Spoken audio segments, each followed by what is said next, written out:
Halo, apa kabar semuanya? Saya harap kalian di rumah baik-baik saja. Walaupun mungkin sudah merasa bosan apabila kalian terus-terusan di rumah, tapi semoga kalian tidak melewatkan kewajiban kalian sebagai pelajar untuk tetap belajar di rumah, tidak mengesampingkan belajar kalian untuk hal yang lain.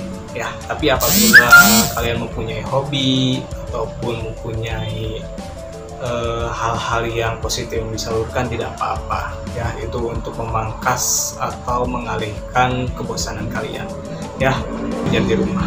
Oke. Untuk kali ini adalah materi pembelajaran terakhir di bab 2 ya, materi pamungkas. Oke. Dan saya sampaikan atau saya menerangkannya hanya satu materi saja ya. Sebelum masuk kepada materi, seperti biasa kalian persiapkan buku tulis dan pulpen untuk mencatat apa yang saya terangkan, apa yang saya sampaikan, materi yang saya sampaikan ya. Sebelum masuk kepada materi, seperti biasa kita akan intro terlebih dahulu ya.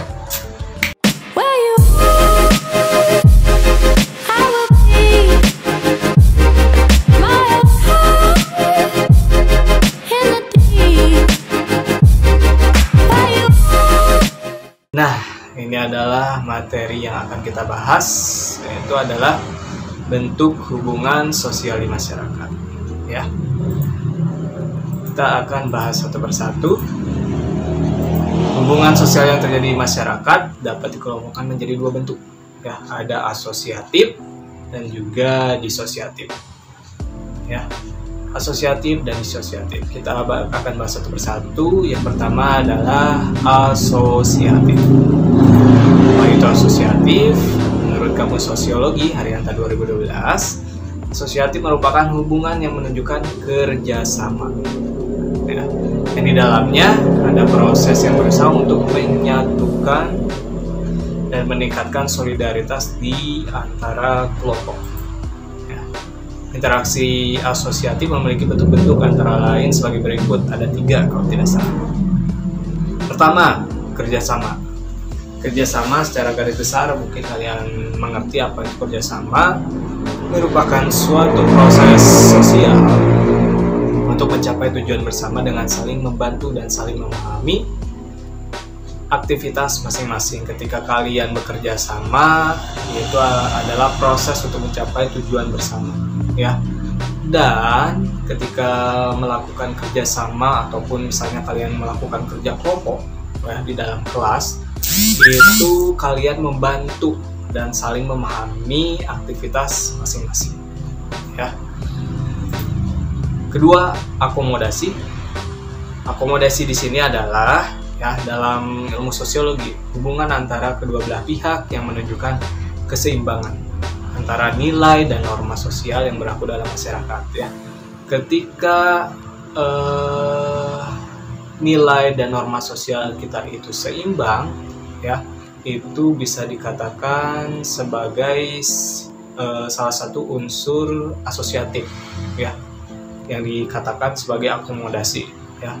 Nilai dan norma kita itu seimbang, tidak ada yang berat sebelah. Apabila misalnya nilai tidak sesuai dengan norma yang ada di dalam masyarakat, itu tidak seimbang, tidak balance, akan terjadi suatu masalah sosial di dalamnya apabila salah satu antara nilai atau norma dalam akomodasi ini tidak seimbang ya.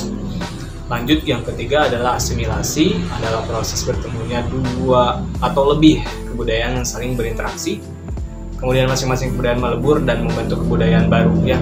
Maksud asimilasi di sini adalah ketika misalnya ada individu dengan individu atau kelompok dengan kelompok bertemu ya, dan saling berinteraksi, itu tidak terjadi suatu permusuhan atau pertentangan di dalamnya ya. Keduanya ini melebur, individu dengan individu ini, atau kelompok dengan kelompok, atau kelompok dengan individu. Keduanya melebur dan membuat kesepakatan baru ya, yang mana kesepakatan ini antara kedua belah pihak sama-sama menguntungkan atau sama-sama disetujui, ya, tidak merugikan pihak satu, tidak merugikan pihak dua, tidak merugikan pihak yang lainnya. Kedua belah pihak itu sama-sama menyepakati kesepakatan tersebut menjadi melebur, begitu ya, menjadi melebur. Lanjut ya, yang ke disosiatif. Disosiatif ini adalah proses sosial yang cenderung membawa anggota masyarakat berpecah dan meregangkan. Ini saya suka bingung kenapa suka typo ya. Maksudnya ini meregangkan solidaritas di dalamnya. Ya, jadi ini kebalikan dari asosiatif.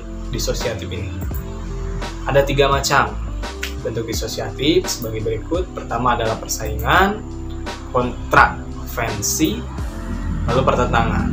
Persaingan, ya, secara garis besar mungkin kalian paham ya apa itu persaingan. Di dalam disosiatif ini adalah suatu proses sosial di mana di salah satu pihak bersaing meraih keuntungan, ya. Jadi misalnya individu dengan individu, kelompok dengan kelompok ini, kedua belah pihak ini bersaing dan biasanya merugikan di salah satu pihaknya karena salah satu pihak ini ingin memiliki keuntungan dan tidak melihat pihak yang lain, atau tidak melihat individu yang lain, atau tidak melihat kelompok yang lain, sehingga menjadi timbulnya persaingan, ya. Yang kedua adalah kontravensi, merupakan suatu proses sosial yang berada antara persaingan dan pertentangan atau pertikaian. Jadi kontravensi ini dimana dalam prosesnya itu adalah terjadi ketidaksetujuan, ya, di salah satu pihak sehingga menimbulkan persaingan atau pertentangan ataupun pertikaian di antara pihak atau di antara individu atau di antara kelompok yang satu, ya. Di pihak yang lain setuju atau di pihak yang lainnya tidak setuju, ya. Jadi tidak sinkron begitu sehingga menimbulkan kontravensi, ya. Ketiga atau yang terakhir adalah pertentangan, merupakan suatu proses sosial di mana individu maupun kelompok, ya, kelompok yang berbeda berusaha memenuhi, ini tipologi, ya, memenuhi tujuannya, ya. Jadi dalam pertentangan ini kan ada kelompok yang berbeda, ya, ataupun individu yang berbeda. Secara garis bawahi di sini adalah poin yang penuhnya itu adalah di mana salah satu pihaknya itu berbeda, ya, baik pendapatnya ataupun misalnya baik masukannya, ya, sehingga menimbulkan pertentangan di dalam dua belah pihak gitu, ya. Mungkin sampai sini paham. Jadi untuk bentuk hubungan sosial di masyarakat itu ada 2, asosiatif dan disosiatif, ya, di mana asosiatif ini di dalamnya ada kerjasama, akomodasi, dan asimilasi. Lalu yang disosiatif ada persaingan, kontravensi, dan pertentangan. Ya, terima kasih sudah menonton. Apabila ada masukan ataupun aspirasi yang kalian sampaikan, silahkan komen atau jawab langsung ke saya. Oke, terima kasih banyak. Sekian.